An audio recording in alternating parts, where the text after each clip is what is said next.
Welcome back to CNN World. Today we're diving deep into a chilling question. Is cyber war the future of warfare? As we venture into an era where technology takes center stage, we face a new form of threat: cyber warfare.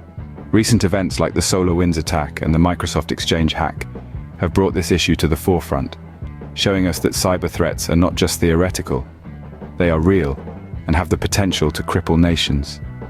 So are we headed for a future where wars are fought not on battlefields but in the digital realm? Let's find out. To get some perspective, I want to share what some prominent figures have said about cyber war. Leon Panetta, former US Secretary of Defense, issued a sobering statement. He said, "The next Pearl Harbor will likely come in the form of a cyber attack."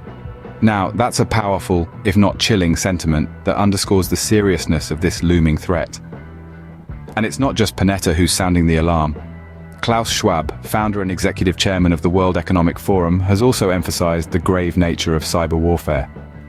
He stated, "Cyber warfare is the existential threat of the 21st century."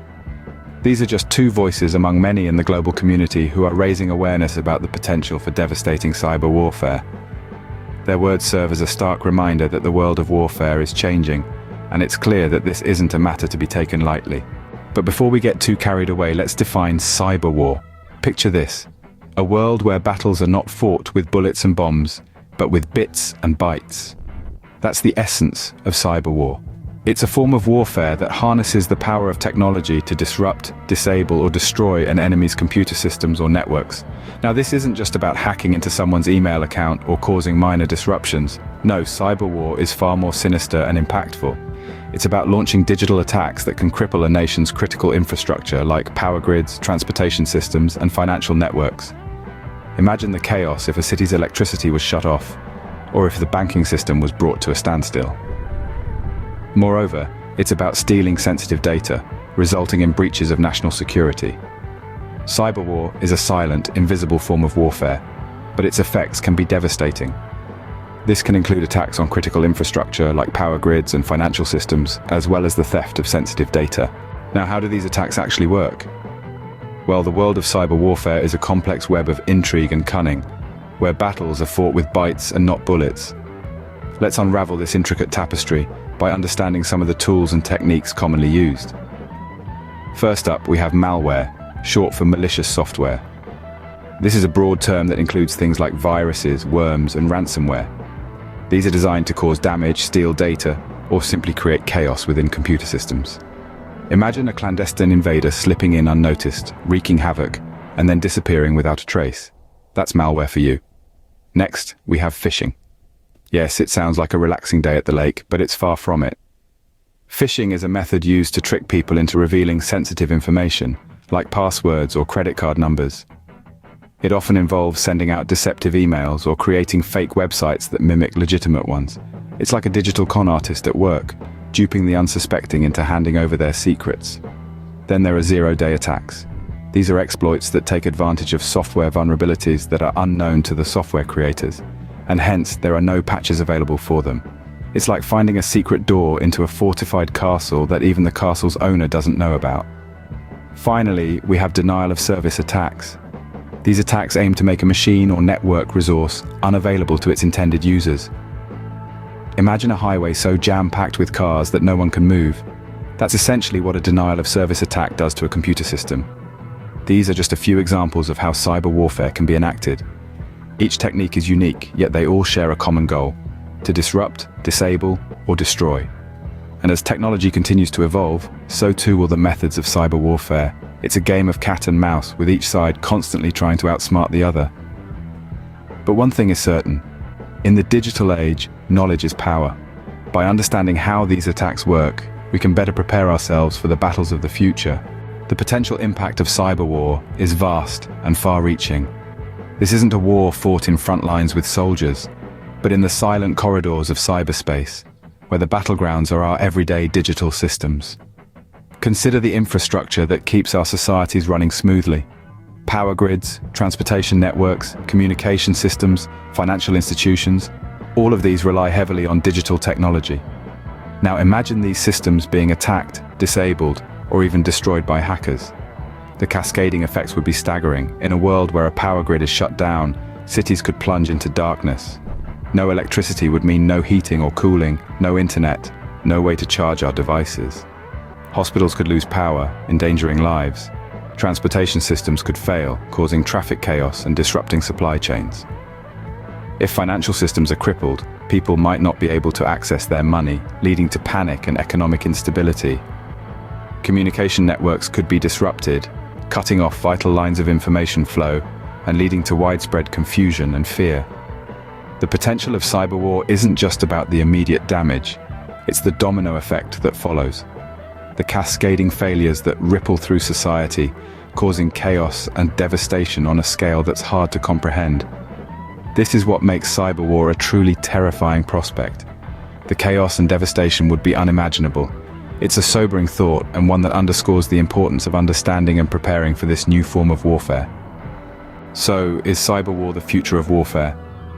As we look ahead, it's becoming increasingly clear that cyber warfare is not just a futuristic concept, it's a reality that's unfolding before our eyes. The digital realm has become a new frontier for conflict, one where nations can wage war without a single bullet being fired. As our lives become more integrated with technology, the potential for cyber conflict grows. We're not just talking about isolated incidents of hacking here. We're talking about large-scale, coordinated attacks that can cripple a nation's infrastructure, disrupt economies, and sow chaos in societies. This is a future where the most devastating weapons may not be nuclear missiles, but lines of malicious code. And it's not just hypothetical. Recent attacks on major corporations, critical infrastructure, and even entire nations have shown that this is a very real threat. These incidents are not isolated. They are the harbingers of a new era of warfare. Some experts even suggest that we're already in the early stages of a cyber arms race, with nations around the world investing heavily in their cyber capabilities. Just as the Cold War saw a race to build the most powerful nuclear weapons, we may now be witnessing a race to develop the most devastating cyber weapons. This is a future where the battlefield is digital, and the soldiers are hackers. It's a future that's not just possible, but increasingly likely. In fact, some experts believe that we're already witnessing the early stages of a cyber war arms race. The good news is that there are steps we can take to protect ourselves from cyber war. Let's explore some of these solutions. Firstly, a significant investment in cybersecurity infrastructure is crucial. This involves strengthening our computer systems and networks to make them more impervious to cyber attacks. It also means training and employing a workforce skilled in cybersecurity techniques to maintain and defend these systems. Secondly, we need to develop international norms and regulations for cyber warfare. Just as the Geneva Conventions regulate traditional warfare, we need similar rules for the digital battlefield. These norms should define what constitutes a cyber attack, set limits on what is permissible, and establish consequences for violations. Thirdly, it's essential to educate the public about the threats and risks of cyber war. After all, every individual with a smartphone or computer is a potential target.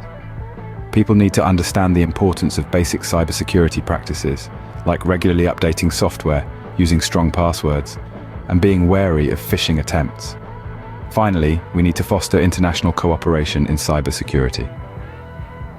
Cyber threats don't respect national borders, so our response to them shouldn't either.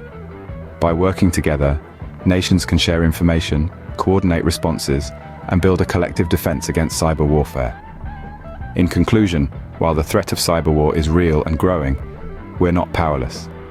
We have tools at our disposal to defend ourselves and mitigate the risks. We must be prepared to defend ourselves in the digital age. In conclusion, the question of whether cyber war is the future of warfare is a complex one. However, what we do know is this: cyber threats are not a distant possibility, they are a present reality. Recent events have painted a clear picture of the devastating potential of cyber attacks, from crippling infrastructure to disrupting economies. The lines of battle are no longer drawn on physical terrain alone, but also in the digital realm. While traditional warfare may continue, the rise of cyber war cannot be ignored. We are in the throes of what could become a cyber war arms race, and the need for preparedness has never been greater. We can face this threat head-on by investing in robust cybersecurity infrastructure, establishing international norms for cyber warfare, and educating ourselves about the risks involved. As we navigate this digital age, staying informed is our best defense. Thanks for watching, stay safe, and stay informed.